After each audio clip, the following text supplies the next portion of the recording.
Gas gas gas পাগল হয়ে যাচ্ছি। কালকে রাতে খেতে বসেছি, মিস্টার বিশ্বাস তো খবর চালিয়েছেন, দেখছি বলছে 35 দিনে গ্যাস।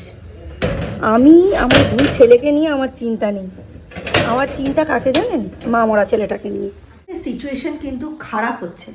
আমি জানি হয়তো কোনো রেগুলার ডেলি লাইফ ব্লগার এই নিয়ে কথা বলবে না, কিন্তু আমাকে বলতে হবে, কারণ এই জিনিসটা সব থেকে বেশি এফেক্ট করবে আমাদের ডেলি লাইফকেই।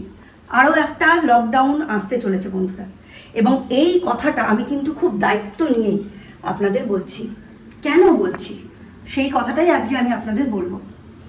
একটু ছাদে যাচ্ছি, কাজ আছে একটু, তো তার আগে যে কথাটা বলার সেটা হচ্ছে, এই লকডাউনটা কিন্তু এরম নয় যে কেউ গলা বাজিয়ে বলবে যে এই হতে চলেছে ওই হতে চলেছে, আপনি মুখ আটকে রাখবেন, আপনি বাড়ি থেকে বেরোবেন না, আপনার এই এই কাজ কাট ডাউন করতে হবে, এরম নয়।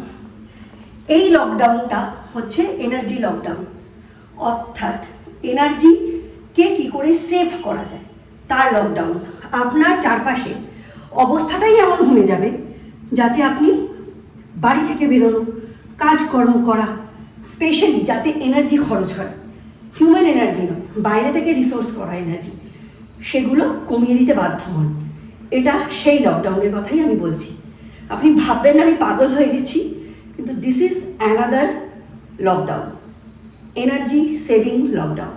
অলরেডি কিন্তু বাইরের জায়গাগুলোতে, যেমন পাকিস্তান, রাশিয়া, কানাডা, বাংলাদেশ, এই সমস্ত জায়গাতে, এমনকি ইউএস, আরও অনেক বড় বড় জায়গায়, সমস্ত জায়গায় কিন্তু লকডাউন চালু হয়ে গেছে। সেখানে অনলাইন স্কুলিং চালু হয়ে গেছে, বড় বড় দোকান বাজারগুলো বন্ধ হয়ে যাচ্ছে। এখানেও আর ইম্প্যাক্ট করতে কিন্তু বেশি দেরি নেই, অলরেডি শুরু হয়ে গেছে। মোদি সরকার অলরেডি কালকে বলে দিয়েছে যে অবস্থা কোভিডের দিকেই এগোচ্ছে, অর্থাৎ লকডাউনের দিকেই এগোচ্ছে। সেই লকডাউনটা কেমন? সেই লকডাউনটা হচ্ছে, আপনাকে এই যেমন বলা হয়েছে 35 দিনের আগে আপনি গ্যাস পাবেন না। আপনি কি পারবেন নানান রকম 5 পদ রান্না করে? আমি পারছি না। আমি আপনাদের এই 5 বছর ধরে ব্লগে আপনাদের সঙ্গে মেনু শেয়ার করেছি কত রকম, আপনাদের বিভিন্ন রকম দেখেছেনই আপনারা। আমি 4 রকম 5 রকম 7 রকম রান্না আমি করে অভ্যস্ত। সেই মানুষ এতটা খাওয়ার দাওয়ারের মেনু কমিয়ে দিয়েছে কেন? তার কারণ হচ্ছে, I have to store my resources, I have to save my resources. আমি ইন্ডাকশন কিনেছি বলেই আমি ব্যাক টু প্রিভিয়াস লাইফস্টাইলে আমি যেতে পারছি না, কারণ কোনো গ্যারেন্টি নেই যে আমি 25 বা 35 দিনেই গ্যাস সিলিন্ডারটা পাবো, এটার কোনো গ্যারেন্টি নেই। ঠিক তেমনি দেখবেন হোটেল, রেস্টুরেন্ট, এই সমস্ত জায়গাগুলোতে ওয়ার্কিং আওয়ার্স কমিয়ে দেওয়া হয়েছে, প্রচুর লোক ছাঁটাই হয়েছে, এবং খাবারের দামও বেড়ে গেছে। প্রত্যেকটা আশপাশের মিষ্টির দোকানে বলছে আর কদিন পরে বন্ধ করে দিতে হবে। 30-35 দিনে যদি গ্যাস সিলিন্ডার পাওয়া যায়, বন্ধ করে দিতে হবে। গ্যাসের কালীবাজারি হচ্ছে। টোটো ভাড়া তো কারেন্টে চলে সেহেতু আছে, ঠিকঠাক আছে, কিন্তু অটো ভাড়া বেড়ে গেছে। তার মানে ওরা তো সিলিন্ডারে চালায়, ওরা তো কমার্শিয়াল সিলিন্ডার কেনে না, ওদের কেনার কথা ওটাই, কিন্তু ওরা চালায় কিসে? ডোমেস্টিক সিলিন্ডারে। বেড়ে গেছে। এই কদিনের মধ্যেই আপনি কয়েক মাস অপেক্ষা করে যান, ওয়ার সিচুয়েশন, এই সময়েই আপনার অনলাইন স্কুলিং চালু হয়ে যাবে। কারণ কাচ্চাদের কাছে, তাদের মা বাবাদের কাছে এমন একটা সিচুয়েশান আসতে চলেছে যেখানে তারা কাচ্চাকে নিয়ে বেরোতে বারণ কেউ করবে না, কিন্তু অনলাইন ইজ প্রেফারেবল। বাড়ির ভেতর বসে আপনি যা কাজ করতে পারবেন, আপনার এনার্জি তাতেই সেভ হবে। যেখানে আমি এখন বাইরে গেলে আমার 30 টাকা 40 টাকা, সাপোজ 50 টাকায় একদিনের যাতায়াত ভাড়া হয়ে যেত, সেটাই হয়ে যাবে 150 টাকা। আপনার রিসোর্স তো বাড়িতে প্রচুর আসছে না। এই জিনিসটাই হতে চলেছে, এবং এই জিনিসটা হওয়া থেকে আমরা কি করে আমাদের ডেলি ব্লগগুলোকে বানাবো, কিভাবে আমরা ক্রাফটটা করব, কারণ আমাদেরও এনার্জি স্পেস সেভ করতে হবে। কিভাবে সেভ করব সেটাই আমি আমার লাইফস্টাইল দিয়ে আপনাদের দেখাবো। আপনারা কি করে ডেলি লাইফের মধ্যে দিয়ে আপনাদের বাড়িতে যিনি আর্নিং মেম্বার তাকে হেল্প করতে পারে। সেই মানুষটাও তো 600 জায়গায় 1000 টাকা দিয়ে সিলিন্ডার কিনছে। যে মানুষটা বছরে 12টা সিলিন্ডার কিনতো, সেই মানুষটা বছরে 6টা 8টা সিলিন্ডারে নেমে আসছে, কিন্তু টাকাটা কতটা বেড়ে যাচ্ছে। প্রত্যেকটা national international flight either cancel, অথবা তাদের প্রাইস এত হাইক হয়েছে লোকে বাইরে যেতেই চাইছে না। অনেক কিছু হচ্ছে প্রচুর। আপনি আগে বাইরে যত আমরা বাজার দোকানে সবজিওয়ালা দেখতাম, দেখবেন তার 3 ভাগের 1 ভাগ হয়ে গেছে, কারণ ওরা ব্যাটারি চালিত বা ওই গ্যাস সিলিন্ডার ইউজ হয় এমন জিনিসে করে মালপত্র নিয়ে আসতো, একটা কস্টিংয়ে জিনিসপত্র কিনছে, কিন্তু তারপর এক জায়গা থেকে অন্য জায়গায় যেখানে উৎপন্ন হচ্ছে তার পাশে তো বসে যাচ্ছে না, তারা একটা জায়গায় আসছে মালপত্রগুলো গাড়ি বোঝাই করে নিয়ে, তাদের এই কনভেন্স ফিটা দিতে গিয়ে জিনিসপত্রের দাম চড়া হয়ে যাচ্ছে, গ্যাসের দাম চড়া হয়ে যাচ্ছে, তারা তো নিজের পকেট থেকে দেবে না। এই চড়া মূল্যের জিনিসগুলো নিয়ে আপনি যখন রান্না করছেন, 5 টাকার জিনিসটা আপনি 20 টাকায় কিনছেন, রান্না করার পর সেটা হয়ে যাচ্ছে 70 থেকে 80 টাকা, যেটা আপনি বাড়িতে আমাদের খাটনিকে যেহেতু পয়সা দিয়ে কিনতে হয় না, 70 টাকায় পাচ্ছেন। বাইরে সেটা যখন কিনতে যাবেন, এই 70 টাকার খাবারটাই আপনাকে 200 টাকায় সার্ভ করা হবে, কারণ তারাও তো প্রফিট রাখবে, তারাও তো এই বিজনেসটাকে চালিয়ে নিয়ে যাওয়ার জন্য কমার্শিয়াল সিলিন্ডারই ইউজ করবে। অনেক সমস্যা হতে চলেছে, অনেক সমস্যা। তাই সাধু সাবধান, preserve your energy resource, light, fan সব কিছু খুব বুঝেই ইউজ করুন। কারেন্টে এখনও কিছু হয়নি, তবে হবে না যে তার কোনো গ্যারেন্টি নেই। যতদিন না ইন্ডিয়া নিজের গ্যাসের ওপরে সাপোর্ট সিস্টেমটাকে বানাচ্ছে, অর্থাৎ মিথেনের ওপরে পাইপলাইন দিয়ে, ততদিন এটা আমাদের ভোগ করতেই হবে। থার্ড ওয়ার্ল্ড ওয়ার এটাকে আমরা বলতেই পারি। এই ওয়ার যতদিন চলবে আমাদের কিন্তু গ্যাসের এই ক্রাইসিস চলবেই। স্কুল, কলেজ সমস্ত কিছুতে, সব কিছুতে বাধা নিষেধ আরোপ হতে চলেছে প্রচুর। আপনি এখন মানে অনেক জায়গায় খেয়াল করলেই এই সমস্যাগুলো দেখতে পাবেন।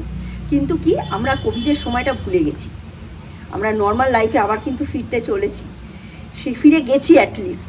এইবার কি, এইবার আমাদের আবার নিজেদের হাতে, আপনার ঘাড় ধরে কেউ কিছু বলবে না, আপনার টিভিতে কিছু অ্যানাউন্স হবে না, আপনার কাছ থেকে রিসোর্স এমনভাবে কেড়ে নেওয়া হবে বা আপনার রিসোর্সের দাম এমনভাবে বাড়িয়ে দেওয়া হবে যে আপনি আপনার লাইফস্টাইল কাট ডাউন করতে বাধ্য হবেন। Back to basic, back to normal আপনাকে হিসেব করে চলতে হবে। আমাদের ইচ অ্যান্ড এভরিডে আমাকে ম্যানেজ করতে হচ্ছে যে আমি কি রান্না করব, কি করলে আমি আজকের দিনের জ্বালানিটা কতটা কমাতে পারি। একবারে ভাত করে নেওয়া, ওই লাউ, বাঁধাকপি, চাল কুমড়ো, হ্যাঁ, ঝিঙে এসব কম রান্না করা, হ্যাঁ, বারবার গ্যাস জ্বালানো থেকে বন্ধ করে সমস্ত কিছু কাটাবাটা হয়ে গেল, তারপর সব কিছু শুরু করা। অনেক রাস্তা আছে, কিন্তু সেই রাস্তাগুলো আমরা ভুলে গেছি। কাঠের জালে রান্না করুন না, অনেক সুবিধা, কিন্তু আমাদের শহরে তো সেটা হওয়ার নয়। কোথায় করব, ছাদে? যাই হোক, আর জ্বালানিও অপরিসীম আমাদের হাতে নেই আগে যেমন ছিল, আর মানুষের অভ্যাসও চেঞ্জ হয়ে গেছে। Induction is a saviour. ইন্ডাকশানটাকে ইউজ করতে গেলে কীরম রান্নার পদ্ধতি লাগবে, কি করতে হবে, অনেক ব্যাপার। মানুষের লাইফস্টাইল একদম বেসিক, একদম মিনিমাল করে দিতে হবে, তবে এই ওয়ার সিচুয়েশনে আপনি হেসে খেলে চালাতে পারবেন, আদারওয়াইজ খুব সমস্যা। কিন্তু আমি ব্লগে এই কথাগুলো বলতাম না যদি না আমার লাইফস্টাইলে এত হ্যাভক চেঞ্জ হতো।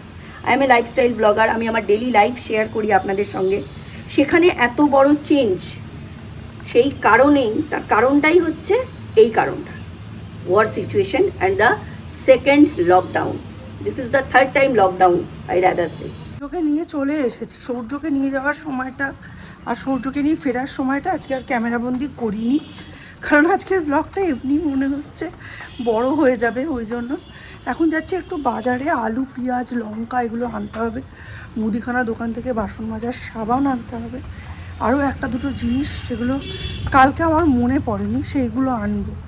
চলুন একটু যাই, বাজার দোকানটা করে আসি।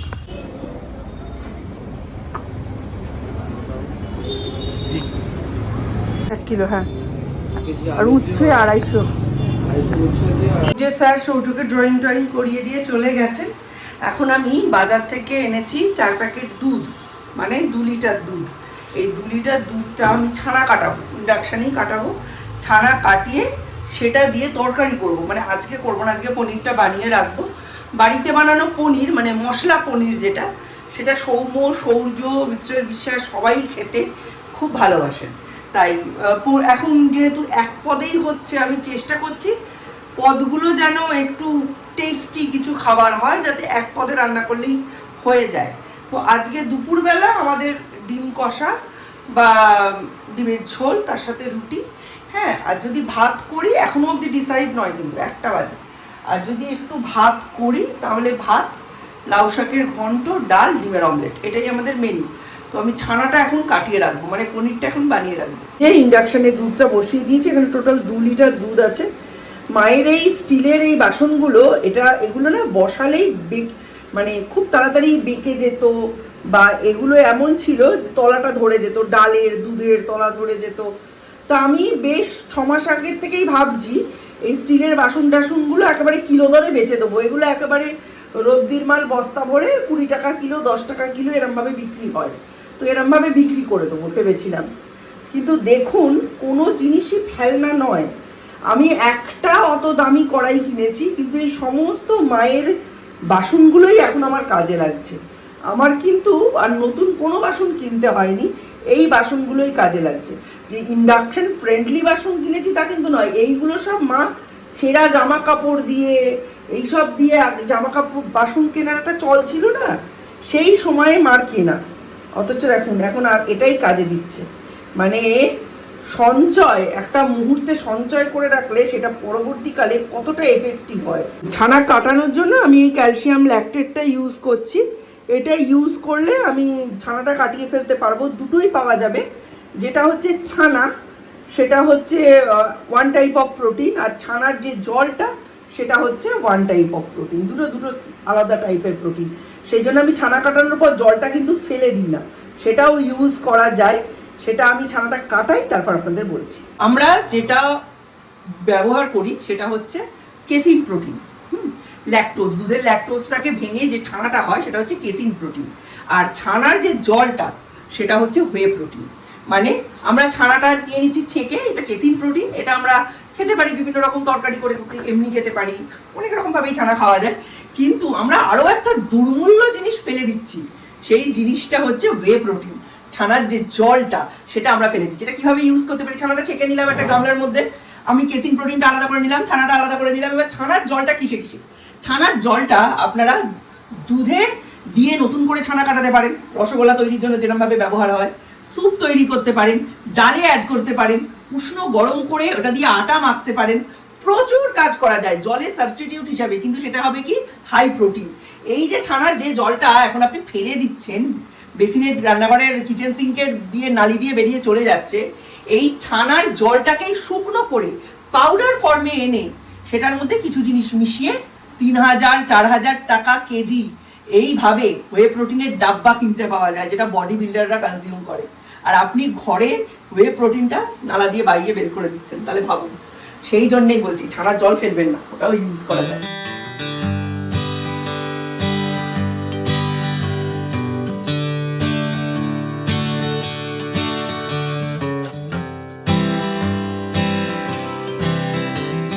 এই দেখুন, ছানা কেটে গেছে। এবার জলটা আর ছানাটা আলাদা করে নেব। এটা একটা ছেঁকে নেবো সুন্দর করে। জলটাও প্রিজার্ভ করবো, ছানাটা তো করবোই, ছানাটার জন্যই তো দুধটা আনা। আর এইসব ক্ষেত্রে না টোন্ড মিল্ক আনবেন না, একদম ফুল ক্রিম বা রিচ ক্রিম যে মিল্ক হয় সেটাই আনবেন। দারুণ সুন্দর হয়েছে, ছানাটা দেখতেই লোভ লাগছে। যদিও আমি ছানার খুব একটা ভক্ত নই, পনিরের তরকারিটা আমি খুব একটা পছন্দ করি না, টোটালি নিচু মানুষ, কিন্তু যাই হোক দেখেই ভালো লাগছে।